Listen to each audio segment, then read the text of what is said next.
आज है हमारा संतोष कुमार द्वारा लिखित कहानी मैं तेरे प्यार में पागल का भाग 33।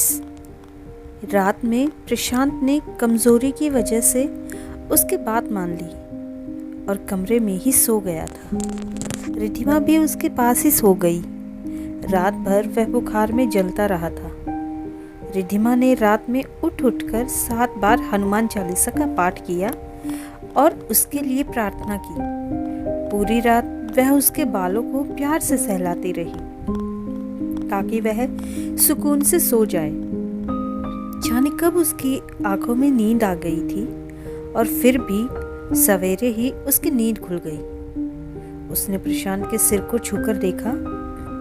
अब बुखार उतर चुका था। रिद्धिमा ने मन ही मन भगवान को धन्यवाद किया और प्रशांत को देखने लगी।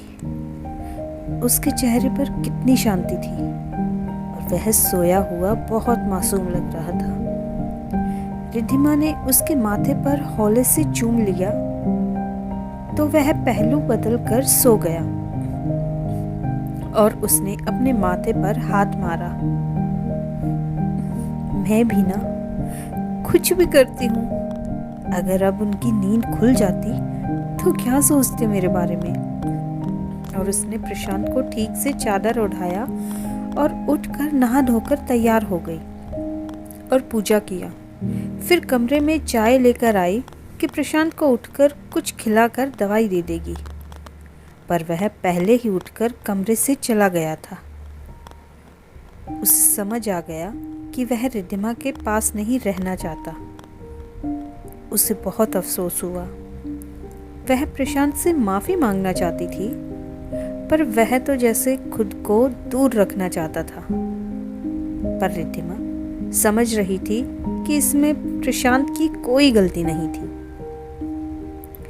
वह तो रिद्धिमा की ही बात का मान रख रहा था, पर वह अपने दिल को कैसे समझाए। वह मायूस होकर सीढ़ियों से नीचे उतर आई तो वह दादी जी और मम्मी जी के साथ बैठा मुस्कुरा रहा था।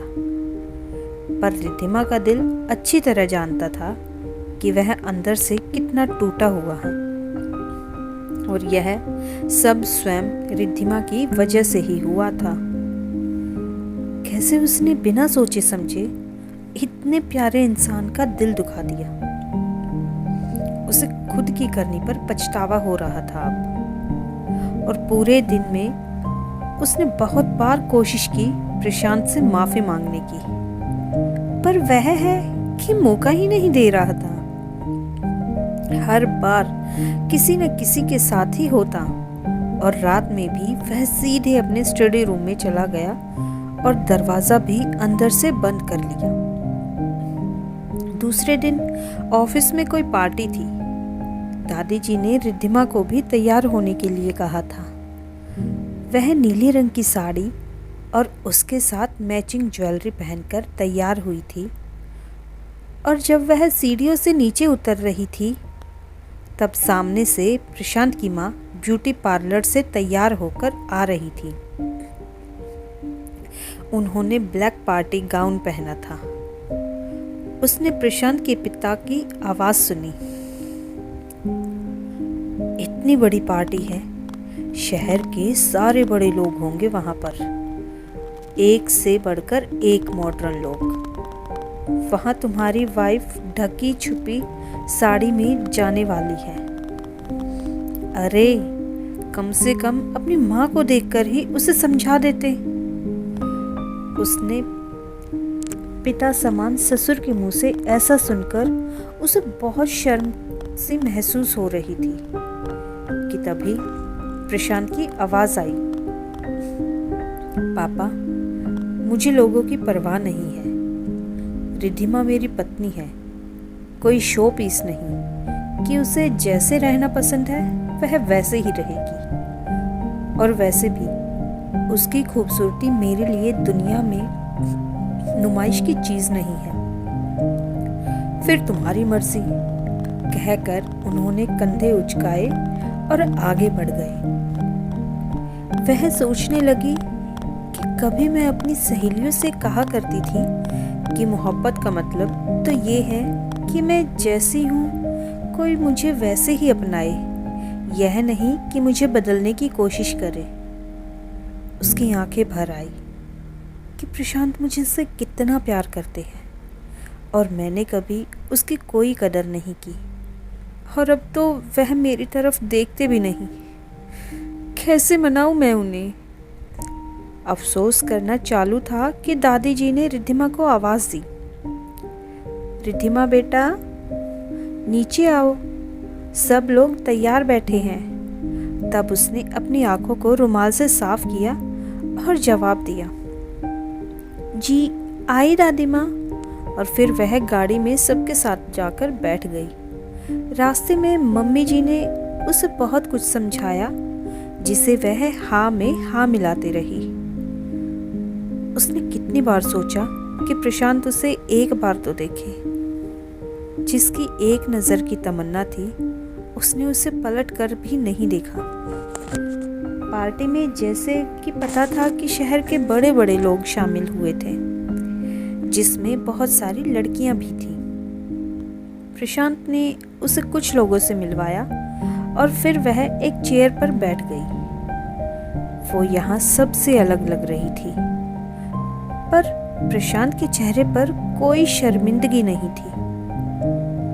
उसे निमेश और नमित की बातें याद आ रही थी और मन ही मन भगवान को धन्यवाद भी कर रही थी कि उन्होंने प्रशांत को उसका जीवन साथी बनाया, जो हर लिहाज से एक अच्छा इंसान है। बस अब उसे मनाना है, कैसे ना कैसे करके। मुझे यकीन है वह मुझसे इतना प्यार करते हैं कि अधिक देर तक नाराज नहीं रह सकते। और वह कुछ सोचकर मुस्कुरा दी। पार्टी से घर आते आते बहुत रात हो गई थी। उसने सोचा था कि आज प्रशांत को दूसरे कमरे में नहीं जाने देगी, इसलिए वह जल्दी से साड़ी बदलने के लिए वॉशरूम में गई। पर जब तक वह बाहर आई, प्रशांत दूसरे कमरे में जाकर दरवाज़ा बंद कर चुका था। फिर उसके पास सोने के अलावा और कोई ऑप्शन नहीं था। इतनी रात में वह दरवाज़ा भी खटखटा नहीं सकती थी। अगर कोई सुन लेता तो फिर वह क्या जवाब देती? इसीलिए चुपचाप सो गई। सुबह भी वह रिद्धिमा के उठने से पहले ही उठकर तैयार हो गया था और नीचे जा चुका था। वह जानबूझकर उससे बच रहा था ताकि रिद्धिमा से बात न करनी पड़े।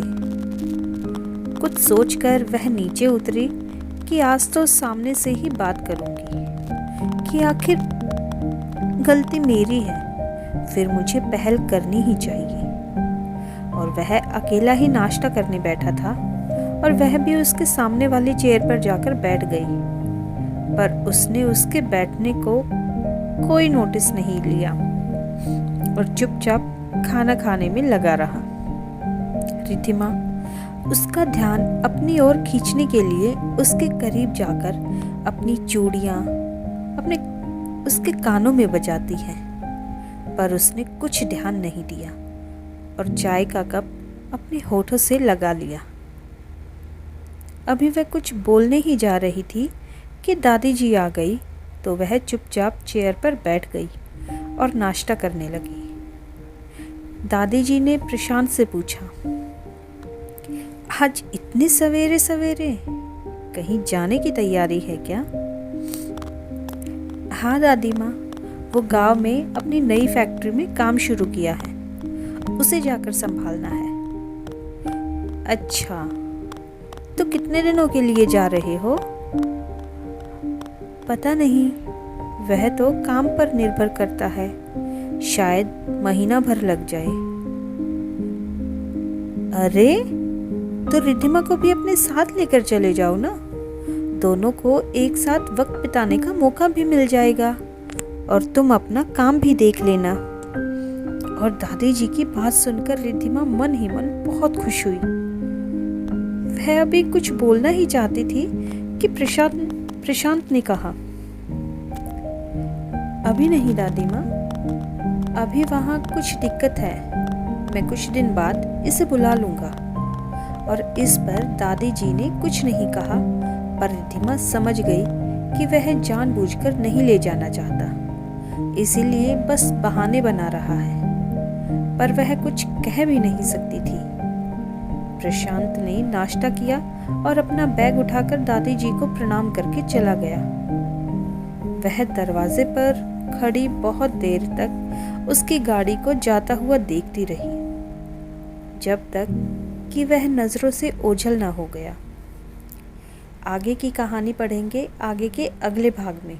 तब तक के लिए आप सबका धन्यवाद। दोस्तों, अगर आपको मेरी आज की वीडियो पसंद आई हो तो वीडियो को लाइक, शेयर और कमेंट करना ना भूलें। और कहानी में आगे क्या होने वाला है, क्या प्रशांत और रिद्धिमा की सुलह हो पाएगी या नहीं, जानने के लिए आप चैनल को सब्सक्राइब कीजिए। Thanks for watching and keep supporting.